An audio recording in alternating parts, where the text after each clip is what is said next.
keutamaan kerajaan kita pada masa ini adalah untuk mencegah penularan baru wabak ini yang dibimbangi akan menjangkiti lebih ramai rakyat. Situasi semasa wabak ini memerlukan tindakan drastik diambil bagi memulihkan keadaan secepat mungkin. Kita tidak boleh menunggu lebih lama sehingga keadaan menjadi lebih meruncing, dan tindakan drastik perlu diambil dalam kadar yang segera untuk menyekat penularan wabak ini dengan cara menghadkan pergerakan orang ramai. Dan inilah satu-satunya cara untuk kita mengelakkan lebih ramai rakyat negara ini dijangkiti wabak yang boleh meragut nyawa.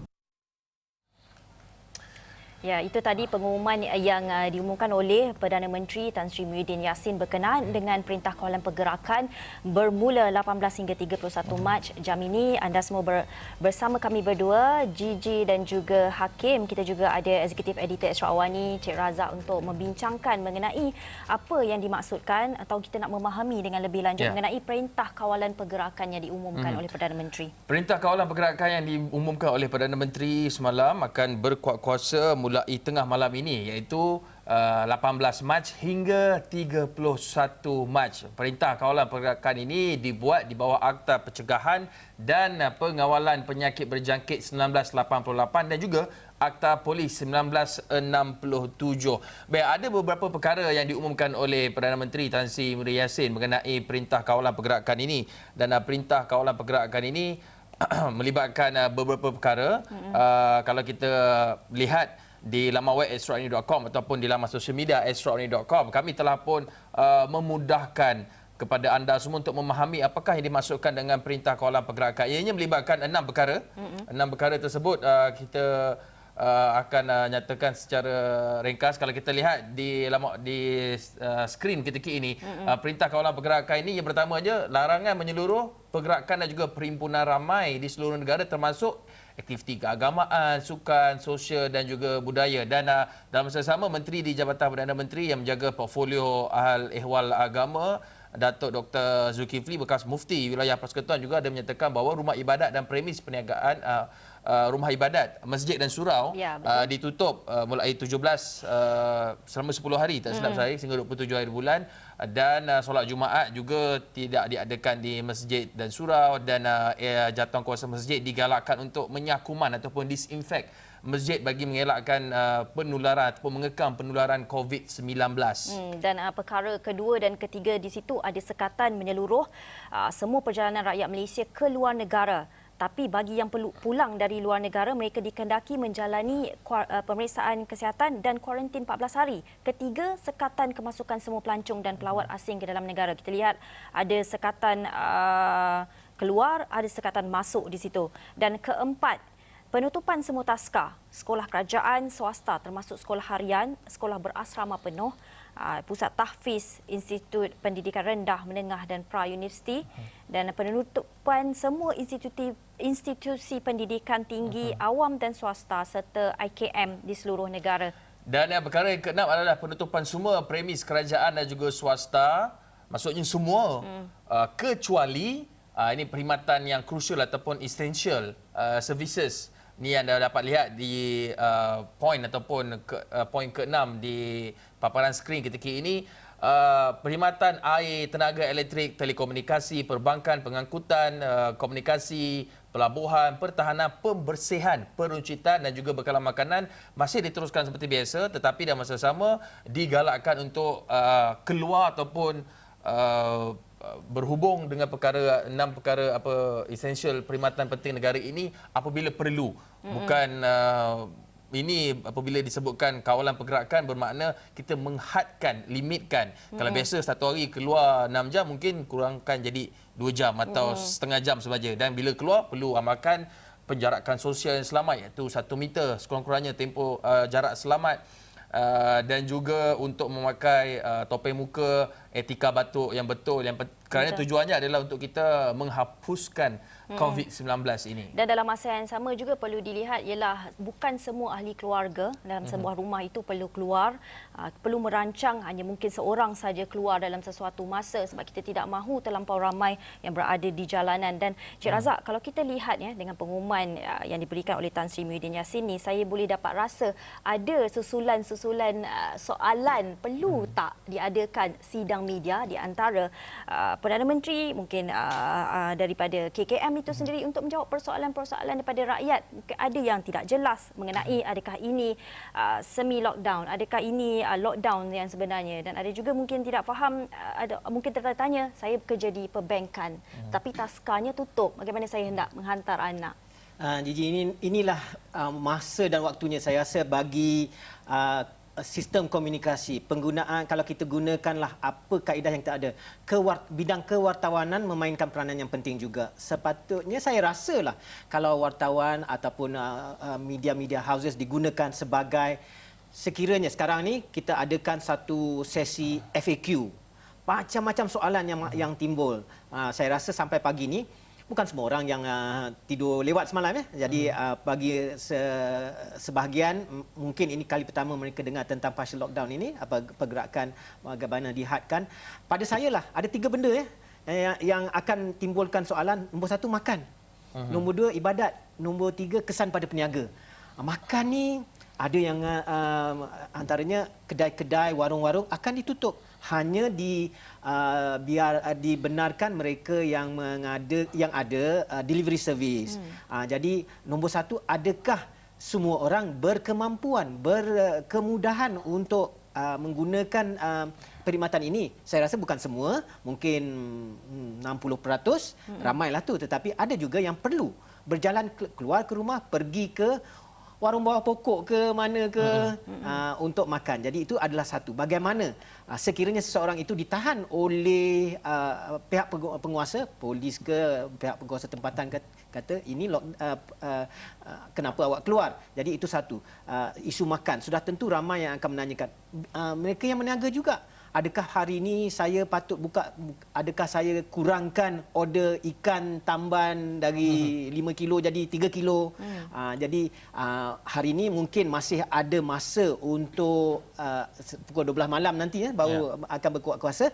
Jadi soalan-soalan ini patut kita beri peluang kepada mereka yang ada persoalan untuk reach out kepada pihak berkuasa, gunakan media ataupun apa-apa sumber. Bercakap mengenai reach out, kita serba maklum antara barisan yang paling harapan ini adalah mereka yang paling penting ketika berhadapi krisis adalah Kementerian Kesihatan Malaysia. Sejak daripada awal lagi mereka begitu efektif, pegawai-pegawainya, kaki tangannya, jururawat, doktor, begitu juga dengan pengarah kesihatan Malaysia, mereka begitu efektif mewawarkan apakah sebenarnya yang berlaku dan bagaimana kita boleh bertindak react kepada perintah kawalan pergerakan ini. Dan jika anda ada sebarang pertanyaan, persoalan ataupun tidak jelas dengan apa yang disebutkan malam tadi, anda boleh pergi ke laman web KKM ataupun di Twitter KKM, kerana di situ ada nombor talian hotline untuk anda hubungi. Bermula tengah hari semalam sebenarnya. Tengah hari ini. 17 Mac, iaitu pada hari Selasa hari ini, anda sudah bermula jam 12 tengah hari, anda boleh menghubungi talian hotline untuk menghubungi Pusat Pengurusan Operasi Negara berkenaan dengan Perintah Kawalan Pergerakan, segala persoalan berkenaan dengan apa yang disebutkan oleh Cik Razak tadi, bagaimana kita nak menguruskan itu, bagaimana kita nak memastikan kita boleh bekerja dari rumah dan sebagainya. Tapi yang paling utama, paling penting adalah untuk kita tidak panik. Itu yang paling penting, tidak panik. Dia biasanya orang panik ni bila dia tidak tahu, afraid of the unknown, jadi kalut, tak tahu kan. Tapi apapun kita dengarkan di sini apa yang dikatakan oleh Perdana Menteri Tan Sri Muhyiddin Yassin. Kita telah melihat beberapa buah negara yang mengambil langkah yang agak drastik untuk mengawal penularan wabak ini, seperti negara China yang telah menunjukkan penurunan mendadak kes-kes jangkitan COVID-19 ini. Saya juga ingin memberikan jaminan bahawa bekalan bahan-bahan makanan, keperluan harian dan juga penjagaan kesihatan termasuklah topeng muka adalah mencukupi. Saya telah pun mengarahkan Kementerian Perdagangan Dalam Negeri dan Hal Ehwal Pengguna agar sentiasa memantau situasi bekalan makanan dan keperluan harian di pasaran di sepanjang tempoh Perintah Kawalan Pergerakan ini berkuat kuasa. Bercakap mengenai jangan panik, kita semalam pun sebelum ada pengumuman itu kita dah lihat dah ramai rakyat Malaysia berpusu-pusu ke pusat membeli belah pasar raya semua untuk membeli stok up semua barangan-barangan ini, dan ia susulan dengan jangkaan pengumuman Perdana Menteri itu sendiri yang pada mulanya pukul 9 malam kemudian jadi 10 malam. Perkara itu juga pun dah menimbulkan banyak tanda tanya, seterusnya panik itu boleh timbul. Cik Razak, panik-panik juga, tapi pemahaman ini kita nak kena tahu. Adakah mereka faham, adakah rakyat Malaysia benar-benar faham bahawa mengapa ia diadakan, di mana perlu berada, apa patut dilakukan? Itulah Gigi, kalau kita katakan knowledge tu, kita ada pengetahuan, knowledge is king to is power. Jadi bila kita ada knowledge yang mencukupi, yang tepat, jadi semua persoalan dapat dijawab. Jadi apa yang penting? Nanti pukul 12 tengah hari nanti hotline itu akan dibuka. Mesti bertalu-talu. Orang akan bertanya. Banyak soalan yang akan ditanya. Jadi yang perlu adalah keseragaman jawapan yang diberi. Jadi saya rasa banyaklah kalau kita nak buat mana-mana guna sosial media, dapatkan FAQ yang akan orang tanya sekarang yang ada dalam minda mereka. Jadi disediakan satu jawapan yang uniform ya. Jadi semua orang akan bercakap dengan satu suara, tak ada yang memberi apa-apa jawapan yang bercanggahan. Jadi itu yang perlu, apa yang saya rasakan sekiranya benda yang paling penting itulah tentang makanan tu, bekalan makanan macam mana tu. Dan mereka yang selalu tengah hari kan nak keluar, mereka yang bujang-bujang, takkan seminggu, 2 minggu makan mi segera saja. Tapi kalau itu terpaksa, apakah nasihat-nasihat dari segi kesihatan? Betul. Dan kalau kita lihat, ada banyak sebab kenapa kita tidak perlu panik sebenarnya. Terutamanya kita nak mengosongkan rak-rak di pasar raya. Kerana apa? Apabila kita buat stok barangan kawalan ni, kita bermaklum bahawa stok barangan ini sentiasa mencukupi, barangan keperluan asas itu mencukupi untuk kegunaan semua rakyat Malaysia. Dan jika anda menganggap ini sebagai satu perintah darurat pun, sebenarnya kita masih lagi boleh keluar. Ini bukan total lockdown ataupun darurat yang langsung tak boleh keluar seperti yang dilakukan di Wuhan, China ataupun di Itali. Kita sedikit longgar, memberi kelonggaran untuk keluar membeli barangan keperluan ataupun untuk menggunakan perkhidmatan essential services seperti nak bayar bil ke, tapi ada caranya. Mungkin kita boleh maklumkan kemudian nanti pembayaran secara atas talian. Tapi yang paling penting adalah kerana kalau kita beli barangan ni, macam kita buat ke pembelian panik ni, barangan tu ada tempoh luput, expired date, dan bukan merugikan kita. Dalam masa yang sama, pembelian panik juga mendedahkan kita kepada manipulasi harga dalam pasaran. Itu yang kita tidak mahu. Di saat-saat genting ini, harga pula naik. Cik Razak. Gigi, kalaulah Gigi menghadapi satu dilema lah. Kalau tengok tu dekat tin sardin lah. Sardin je yang ada. Tarikh luput dah minggu lepas. Jadi apakah tindakan Gigi? Saya rasa itu adalah satu persoalan yang valid pada semua orang. Jika mereka menghadapi keadaan begitu, apakah tindakan yang perlu dilakukan? Kita ni bukan pakar kesihatan, jadi kita mintalah itu salah satu daripada soalan-soalan FAQ yang mungkin akan ditanyakan. Okey, kebanyakan syarikat-syarikat swasta sudah mula mengeluarkan arahan untuk mengasingkan dan sudah mula roll out mereka punya business continuity plan, dan antaranya adalah bekerja dari rumah, mengasingkan. Perniagaan harus berjalan, tetapi kesihatan juga harus dijaga. Dan kami juga ada menyediakan beberapa tips untuk anda yang bekerja dari rumah. Yang pertamanya, sentiasa kekal berhubung dengan rakan sekerja anda sepanjang masa. Kalau tak masuk office, tak jumpa, WhatsApp ada, FaceTime ada, Microsoft Teams ada. Kemudahan internet di situ.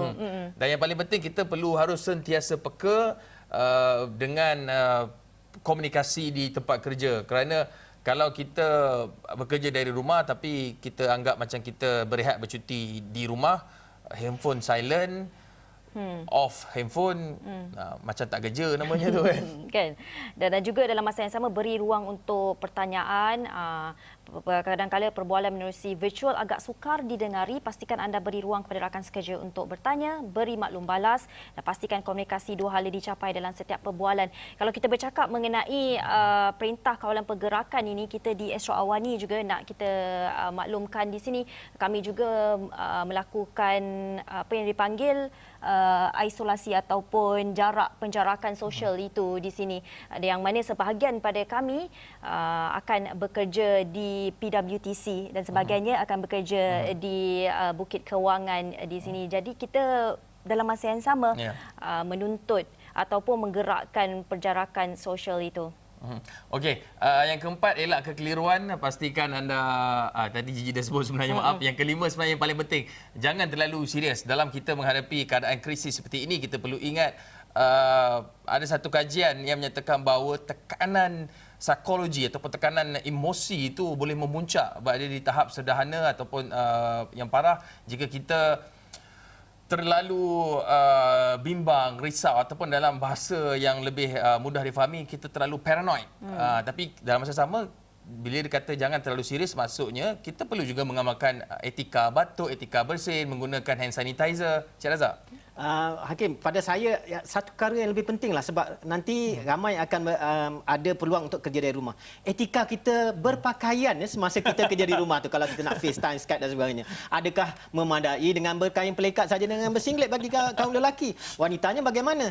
Jadi ini ada satu usaha di mana kalau banyaklah sebelum ini kajian dijalankan, ada menunjukkan bahawa mereka yang diberi peluang untuk kerja dari rumah, produktivitinya meningkat. Jadi mungkin satu perkara yang baik untuk kita memantau produktiviti selepas ini. Adakah meningkat? Kalau meningkat, kita sudah selesa. Satu hari nanti, tak ada siapa yang pergi ofis kerja.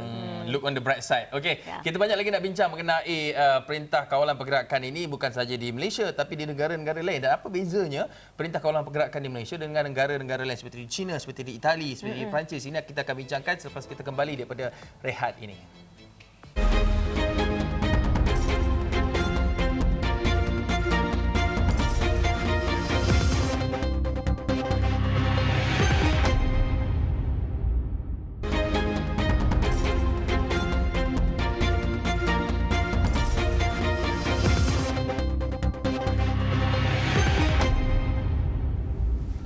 Okay, bertemu kembali dalam Awani Pagi bersama saya Hakim Rahman, Gigi Ahmad dan Abdul Razak, Chief Editor Eksekutif Astro Awani. Kita membincangkan mengenai perintah kawalan pergerakan yang diumumkan oleh Perdana Menteri Tan Sri Muhyiddin Yassin yang berkuat kuasa tengah malam ini, 18 hari bulan sehingga 31 Mac ini. Tindakan yang dilakukan bagi mengekang penularan wabak COVID-19 yang setakat ini di Malaysia angkanya sudah mencecah 500 orang, 553 kes. 553 kes lebih tepat. Terima kasih Gigi.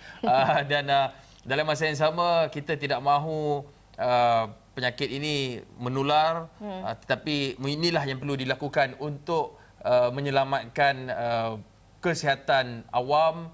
Tapi di masa sama mungkin ada beberapa perkara yang terjejas seperti sektor perniagaan, sektor pelancongan. Benar. Seperti yang disebutkan oleh Tan Sri Muhyiddin Yassin. Tetapi jangan risau kerana kerajaan telah pun membentangkan pakej rangsangan ekonomi yang baru, antaranya mereka yang berpendapatan kurang daripada RM4,000 akan mendapat bantuan monthly, bulanan RM600 untuk mereka menghadapi tempoh sukar ini. Tapi perlu juga kita ingat bahawa ini bukan masalah Malaysia, ini adalah masalah global. Masalah seantero dunia. Dan tindakan menghadkan kawalan pergerakan ini juga dilakukan, cuma mungkin kaedahnya, caranya berbeza-beza bagi setengah negara. Kalau kita lihat yang terbaru, Perancis dan juga Jerman jadi antara negara Eropah terbaru yang melaksanakan pendekatan ketat bagi hadkan kontak sosial, nak kekang usaha penularan COVID-19 ini. Dan presidennya Emmanuel Macron umum perintah berkurung seperti yang dilaksanakan di Itali dan Sepanyol.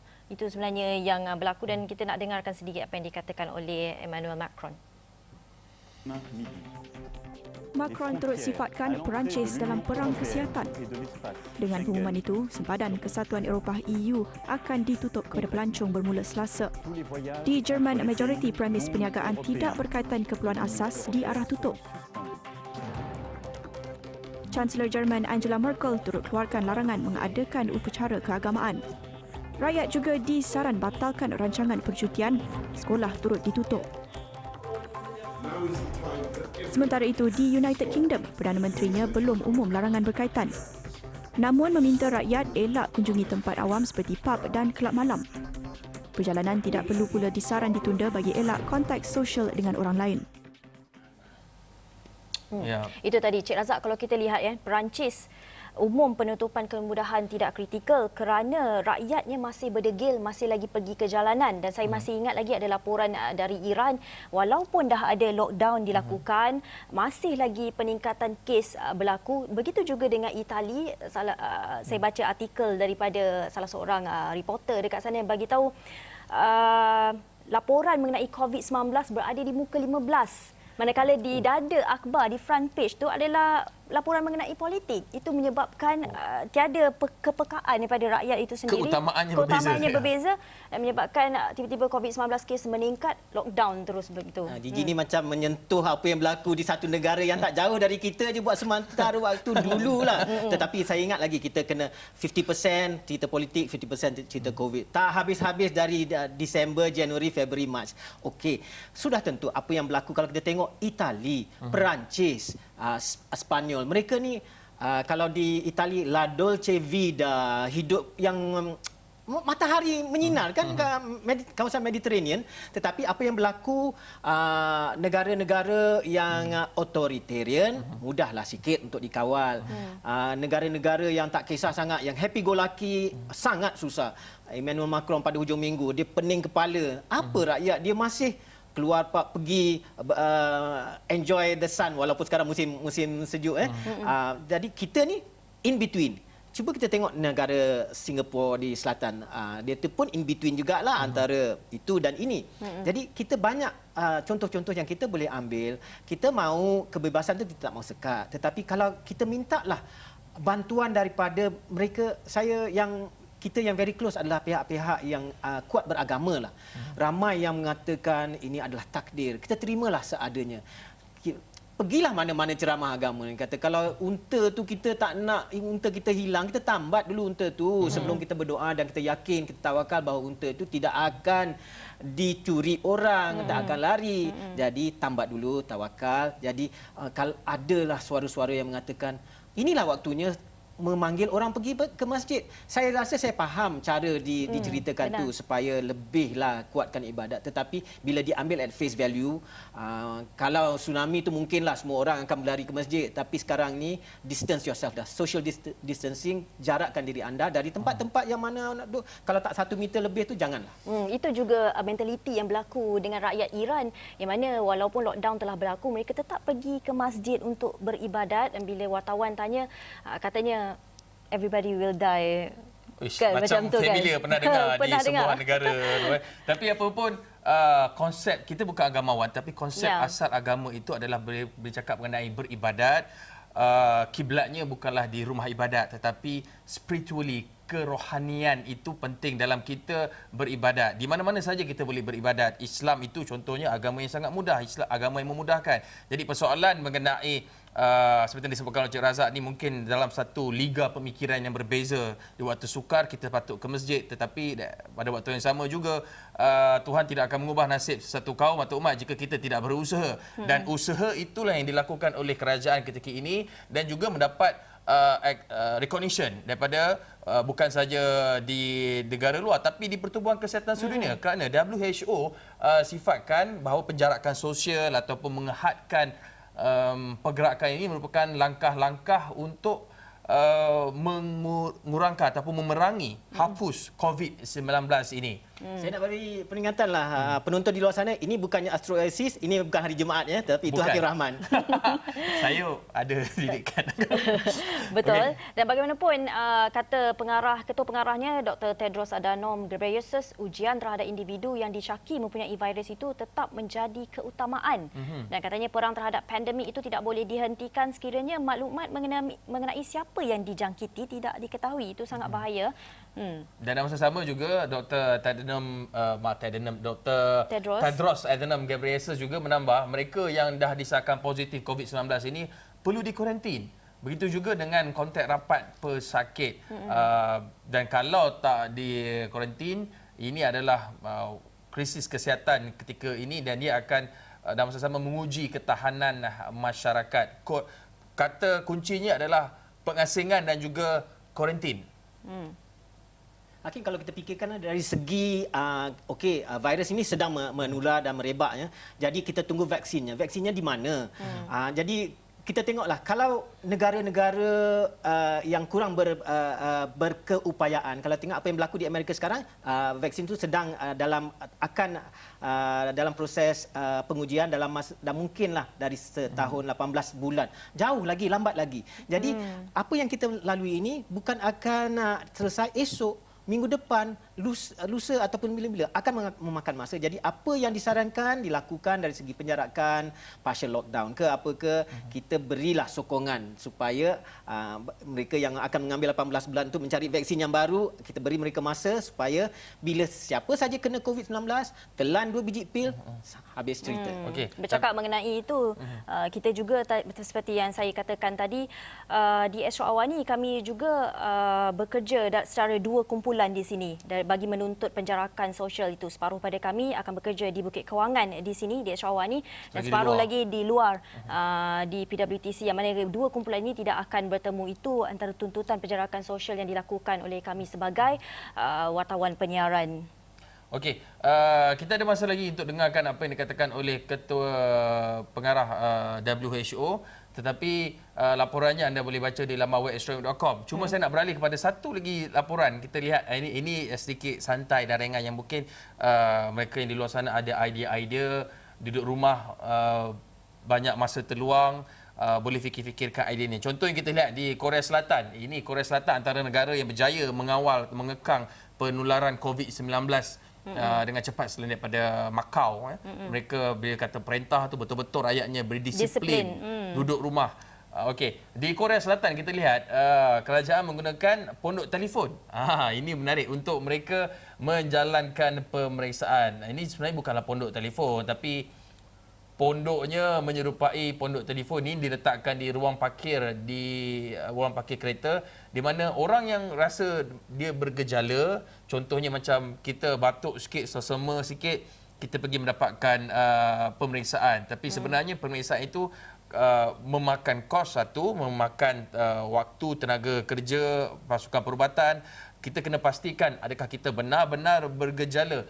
Dan ini juga dilakukan di Korea Selatan. Pondok ini siapa-siapa yang rasa mereka bergejala boleh terus pergi ke pondok ini untuk menjalankan pemeriksaan kendiri. Semua kit sudah disediakan itu. Dan dalam masa yang sama, South Korea ni juga ada buat drive-thru pemeriksaan. Cik Razak, Gigi, pondok ke apa ke, tapi yang penting di Korea tu cara mereka menangani gejala ini adalah disediakan testing yang begitu menyeluruh dan mudahnya. Tapi saya nak bagi pantun supaya kita ni jangan gusarlah. Mula jam 12 nanti tengah malam COVID-19 kita bantras penularan. Kalau bukan penting keluar berlegar-legaran, kunci pintu. Diam, duduk dalam. Batuk sebelah kiri, sesama sebelah kanan. Depan kawan, belakang teman. Jangan panik, ini bukan lockdown. Sekat perintah, kawal pergerakan. ya, sempat Okey, menjawab. sekian saja awal ni pagi. Saya Jiji Ahmad. Saya Akhil Rahman. Assalamualaikum. Salam hormat. Bye.